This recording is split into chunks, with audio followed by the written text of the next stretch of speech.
easy signing in, a stack and a strap will still get you clad. Today we got Spitfire, live in effect, we in the building. So for the people who know the murals but don't know the man behind them, who is Spitfire?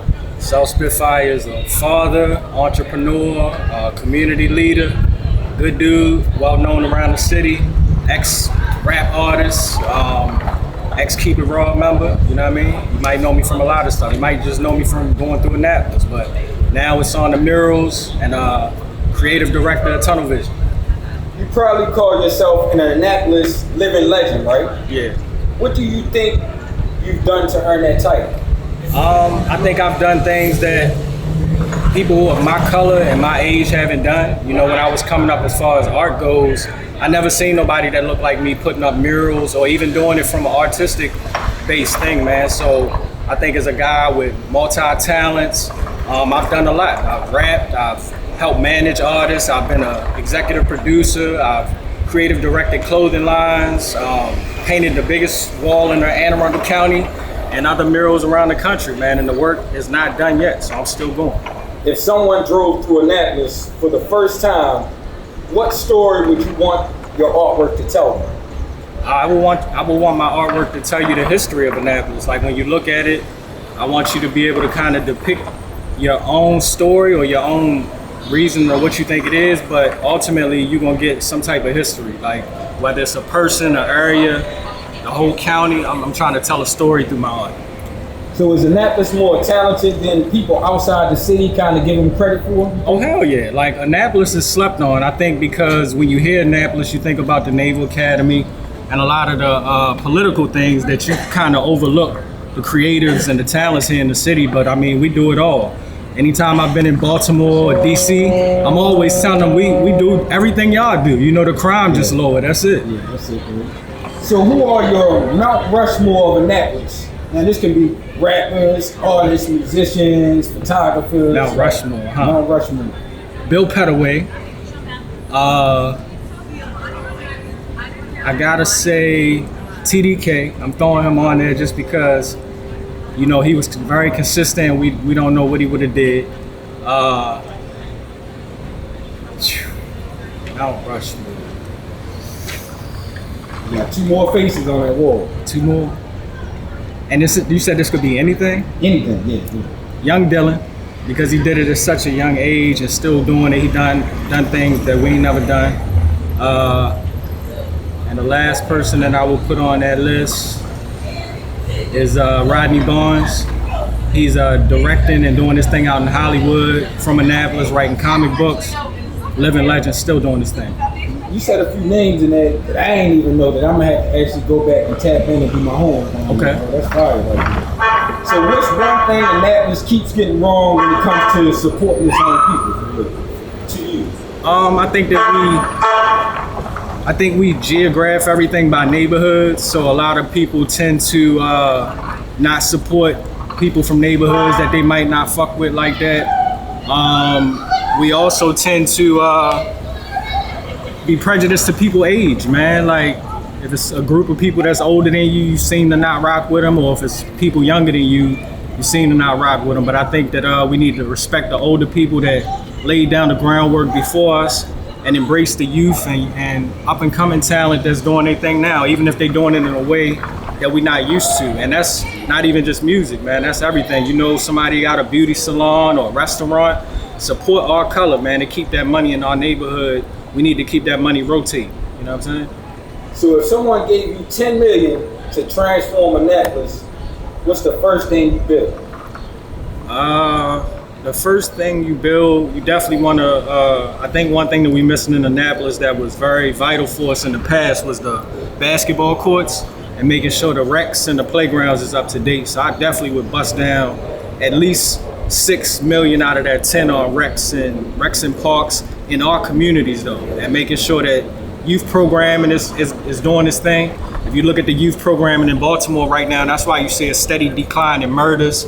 And being that my wife is from Baltimore, I've learned a lot about the nonprofit game, bro. They really locked in and support each other in nonprofits, whether that's mentoring, tours of hikes, all types of stuff, man. But they just really doing that on the front to make their community a better place, and we need to follow suit, but we need the funds. So what's one neighborhood in our city that helped shape who you are today? I would collectively say them all, because me being that I wasn't labeled through one neighborhood, I'm one of the few people that kind of had a pass to go through every hood, because I wasn't trapping, so I ain't never, disrespect niggas' territory. But if I had to name one hood, it would be Robinwood, because that's where I started out my life at. You know what I'm saying? And after moving from Robinwood, we went to Greenboro. I was in between Bondwaters and 20, and both of them neighborhoods helped shape me too, man. But Robinwood #1. So now, tunnel vision has become bigger than just clothing, right? For sure. When did you realize it was becoming more of a So, tunnel vision, I mean, right now, man, we this is our second year strong where we've done over $1 million. Black owned, young black brothers. But I knew it was serious when we started to get colleges and universities from all around the United States reaching out to us. And the best part of that conversation is when they call and be like, man, we heard so many great things about y'all brothers and the design process and the experience with working with y'all that we gotta rock with y'all. So, it's been good seeing most of the HBCUs around the country coming to get our marching band tracksuits, and we got the retail clothes popping too, about to hit DTLR. That's fire. Yes, sir. So what's been your proudest moment seeing your vision come to life? My proudest moment would be seeing myself on the mural right here downtown at the Arundel Center. I got my dog on the mural with me. I got my uncle, who is from Robinwood and one of the highest ranked military members from Annapolis. A lot of people don't know about him because he moved away once he went to the military, but Robinwood would be very proud if they know where my uncle is today and they seen his house. So yeah, I'm telling you. So have you ever wanted to quit? Yeah, I've wanted to quit a lot of things. And it always comes with either a lack of support or a lack of funding. But if you believe in God and you stick to your process and you really keep pushing, man, you'd be surprised what can happen to you in 365 days. I remember being at my lowest, even when I had huge fanfare and people bigging me up for what I did, but mentally I wasn't right and financially I wasn't right, but I just kept going because that could have broke me down to a bottom point. But I just kept rocking and rolling, man, and I'm loving life. I love my life, and I'm proud to say that. So what's the biggest misconception people have about success as being an artist? I think that people think that the artwork or the jobs just come to you, but you can't just sit around waiting for work. You gotta really get out there, put together proposals, and it's gotta be top notch and professional. Like when I put my proposals next to the best artists in the country, I'm up there with them, you know what I'm saying? I'm at 53 murals in 4 to 5 years. That's a huge accomplishment, but I still got many more to go because, gotta pay off debt, things from the past, still invest in the future. So it's a never ending rat race, bro. All right, so finish this sentence for me, brother. All right. Annapolis would be a completely different city if. Annapolis would be a completely different city if they really acknowledged the fact of slavery and how they held black folks back for years and they gave us reparations. We would still own half of downtown like we used to when my grandfather was down here. So would you rather have your artwork displayed around the world, or would you rather have one piece permanently displayed in Annapolis forever? Selfishly, I would say in Annapolis forever, so then I know it's there and people would see it even when I'm not. But the impact of seeing my work around the world, like going to Chicago and being in their trenches and seeing they people come out and tell us how much they appreciate the artwork, or being in Harlem and looking up at the skyscrapers and old women looking down talking about this was their entertainment for the day. They skip watching the stories to watch us paint the mural. That type of feeling you can't replace, bro. From people that don't know you from a can of paint, no pun intended. So has anybody from Annapolis ever doubted you and now later kind of resurface and kind of want to work with you now? Not necessarily doubting me, and I wouldn't throw nobody's name out there personally, but I would say that the city of Annapolis, like the government, even them knowing my talents and what I do, I feel like I still get skipped over for jobs that say my name. Like the basketball court in Eastport, that should be all me. It shouldn't even be no debate. So if there's any haters or anybody, I say the city of Annapolis, the government, y'all need to get with the program and see who the best is and invest in that. So the Annapolis music scene has history, right? Yeah. Who do you think doesn't get enough credit for helping kind of build it up? Definitely want to shout out Papoose and Smalls of Faces of Funk. I remember what channel I was watching, but seeing their commercial on TV was like one of the dopest things ever. And to this day, I don't know anybody from Annapolis that got a commercial promoting their music. So I remember that just putting a battery in my back to really make me take it serious. I would shout out Rappin' Ron. Rappin' Ron been one of the most consistent people in just the arts and entertainment in Annapolis, bro. Like, I remember him being the first person to take us to a real studio, and my man's writing his rap while he's driving us down to the studio, like driving the car with his knees and writing a rap. Kojo, of course. Kojo consistently put on for the city. I went and did some huge things in New York with Kojo before. He'll tell you, ask him about the Old Dirty Bastard story. When ODB first got out of jail, we was on stage with that nigga for his first performance, man. So I've seen things that I would have never thought I seen being with some of the other people in Annapolis, man. So shout out to anybody that helped me in my career or took me to new places to see new things, man. It's many people that I can name, but those people stood out to me. So if you could design one album cover or a visual campaign for any Annapolis artist, past or present, who would it be? Who did I always want to work with? I would say, I work with mostly everybody here in some capacity. So if I had to just say somebody that I didn't work with, it would be connected with somebody like Bill Pettaway, man. He worked with Timberland, and I feel like he would just plug me into an industry person, because I definitely want to work with somebody that's in the industry or trying to push to that next level. You know what I'm saying? Mm-hmm. So what's one collaboration in Annapolis that needs to happen before the end of the year, this year? I think it just need to be some type of compilation, similar to what we did with the Keep It Raw comp. Cause bring that back. Bring back the wave. Cause honestly, I haven't been in the rap scene in Annapolis for years. So like, I know the people that I rap with that's still rapping, but when it comes to the youngins, I'm like totally clueless. So I feel like doing a mixtape, really letting the city all bubble up and seeing who's still out there active would get everybody hip and being able to support y'all. You know what I'm saying? Yeah, to get that emotion right there. So I like that.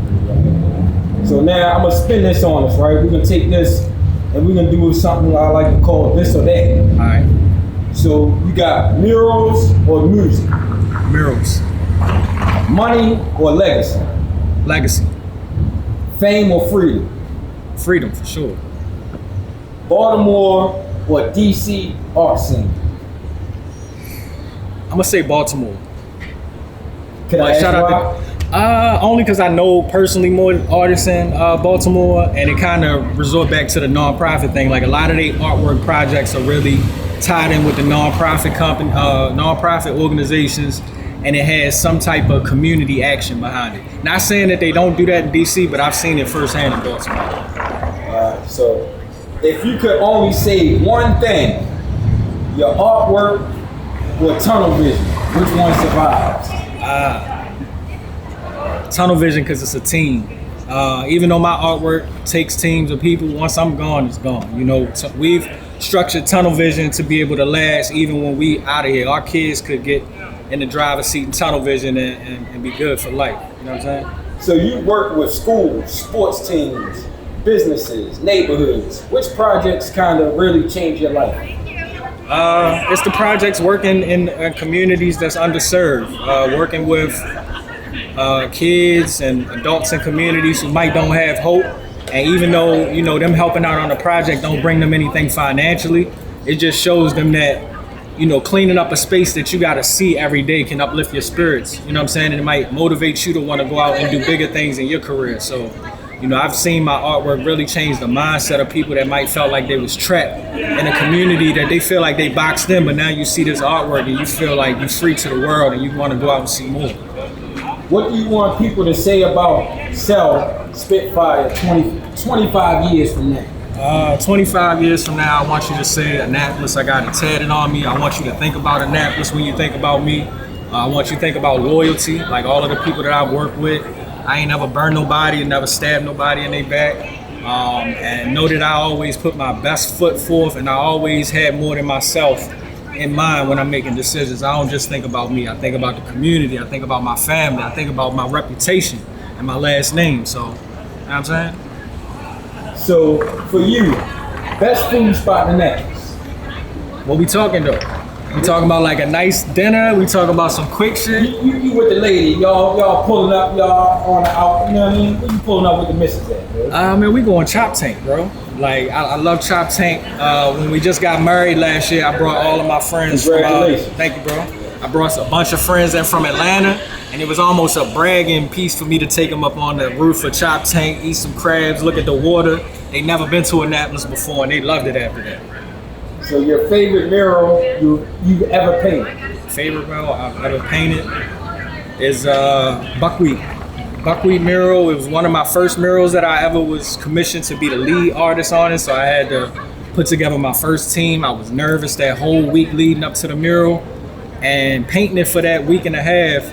So many people, black, white, old, young, came up and was telling stories of buckwheat that I had never heard. And I never heard the same story twice, except for people saying that buckwheat would be like, where the girls at, where the girls at? But other than that, everybody had their own unique story of buckwheat. So again, telling the history in Annapolis and to be able to have people now smile, shed a tear, and tell their own stories, hey man, it's one in a lifetime feeling, bro. One word to describe Annapolis. One word, unique. Biggest dream still left to accomplish. The biggest is to have my whole family in a mansion, like, you know, or buy properties to where we can rent out houses in Annapolis. So I just want to, again, I'm trying to set my stake here, so even if I move somewhere else, I can always come back. So who should CodeTv interview next, yo? Who should we pull up on? Y'all got Tune on here yet? I've been trying to get there. It is right there. Thank you, FCP Tune, man. I'm a big fan of Tune, and I just always been real like supportive of Tune because I think she got it all. Like she got the look, she got the bars, she got the voice, and now she got the support. So niggas got support Tune, man. The hottest female in the streets of Annapolis. Tune, come to holler at you, Tune. Get on here, Tune. Don't play with it. So when your story is finished and people look back at South Spitfire, what do you hope they say you gave Annapolis that nobody else could? I feel like I gave Annapolis black art, you know, at a scale that hasn't been done before. You know, you can walk around this city and be on any side of town and you're gonna see something with my signature on it. So, you know, I gave y'all something with longevity. Some of my projects hopefully live 20 plus years, but I really hope that I set up a foundation for young black artists to know you can go out, tour around the country and put your artwork anywhere. And to kind of piggyback off what you said, bro, I knew it was real. Mm-hmm. I was downtown. I was over by like on the Rubens, where Rubens is on West Street, right? And then there's like I don't know if it was a thrift store or something. But on the store, it had your name on the store, outside of the store, bro. Yeah. I said, oh yeah, my boy on his mission. And man. Look, funny thing, you said Rubens, right? You're going Rubens, you know, in Rubens they got the little lighthouses in there. Yes. When I first started painting again, I gave him 2 of those, so it's even 2 little lighthouses in there that I painted for my man Rubens. Man. Yeah, that's fire, bro. That's fire. Sure enough. Yes, hey man, look, I appreciate you, you know what I mean, coming spinning. For sure. And blessing CodeTv with this interview, man. Much success to you in your journeys, bro. And I just gotta say one more thing, bro. Make sure y'all support CodeTv. Make sure y'all all get on this camera, tell y'all side of the story. These stories need to be told, man. If it ain't for us, who else gonna tell our stories? And we gotta give positive and tell the pitfalls and the mountains that we had to climb to get to where we at, man. So keep locking in the CodeTv. It's your man Spitfire. Let's go. And before I let you go, though, Sal, right? I forgot to tell y'all. This is the genius behind the actual CodeTv logo that everybody sees. You know what I mean? So make sure that any work, like everybody already know to come holler at you. For sure. You know, this is the man, the genius behind it. Yeah, logos, websites, need your clothing line produced, holler at your boy, man.